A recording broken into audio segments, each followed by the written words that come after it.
एक महत्त्वाची बातमी समोर येते। अपुऱ्या बस संख्येमुळे बेस्टची आता दमछाक झालेली आहे। बेस्ट उपक्रमाची बसमार्ग सुरू ठेवण्यात दमछाक झाले। गेल्या 5 वर्षात 100हून अधिक बसमार्ग बंद झालेले आहेत। तर मुंबईकरांची प्रवासाकरिता पाऊण ते 1 तासांपर्यंत प्रतीक्षा आता वाढलेली पाहायला मिळते। सध्या सुमारे 400 बसमार्ग सुरू आहेत।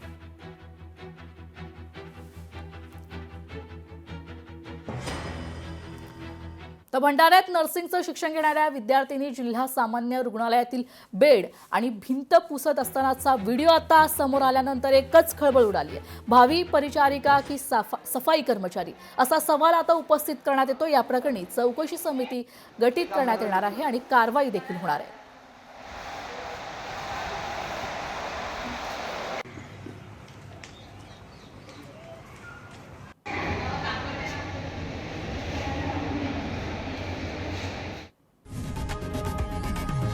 लोकशाही मराठी ऐका, पहा, जागरूक रहा।